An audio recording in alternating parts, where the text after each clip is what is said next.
அவ்வளவுதான் மக்களே, நம்மளோட கருவாட்டு குழம்பு ரெடி ஆயிடுச்சு.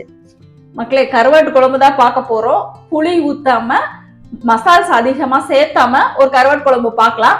வாங்க பார்க்கலாம். அதுக்கான எல்லா பொருளும் நான் எடுத்து வச்சிருக்கேன். அதுக்கு நான் மேரக்காய் எடுத்திருக்கிறேன், துண்டு கருவாடு எடுத்திருக்கேன். உங்களுக்கு எந்த கருவாடு கிடைக்குதோ அந்த கருவாடு எடுத்துக்கங்க. கருவாடு, மேரக்காய், கொஞ்சம் மஞ்சத்தூள், தக்காளி போட்டு குக்கர்ல 2 விசில் விட்டு எடுத்துட்டு வந்துடலாம் மக்களே. தேங்காய், பூண்டு, சீரகம், கசகசா ஊற வச்சிருக்கேன். இது நம்ம அரைச்சு எடுத்துட்டு வந்துடலாம். ஆயில் சேர்த்து வெங்காயம், பச்சை மிளகா சேர்த்து நல்லா வதக்கிக்கலாம். வெங்காயம் நல்லா வதங்கி வந்துடுச்சு. தக்காளி சேர்த்துக்கலாம். மிளகாத்தூள், மல்லித்தூள் சேர்த்துக்கலாம். நல்லா வதங்கி வரட்டும். இந்த தேங்காய் விழுத சேர்த்துக்கலாம்.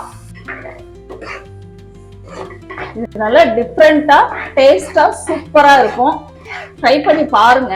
டேஸ்ட் உங்களுக்கு கண்டிப்பா பிடிக்கும்.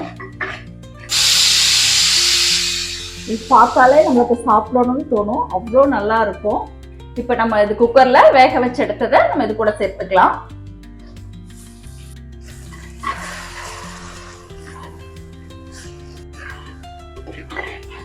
நல்லா இருக்கும் மக்களே, ட்ரை பண்ணி பாருங்க. இப்ப தேவையான அளவுக்கு தண்ணி சேர்த்துக்கலாம். இப்ப தேவைக்கு உப்பு சேர்த்துக்கலாம். ஆல்ரெடி கருவாட்டுல உப்பு இருக்கும். அவ்வளவுதான்.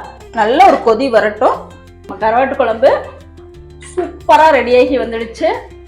பாருங்க, கருவாடும் உடையில, காயும் குழஞ்சு போகல. சூப்பரா இருக்கு மக்களே. காயும் குழஞ்சு போகல, கருவாடும் கரைஞ்சு போகல.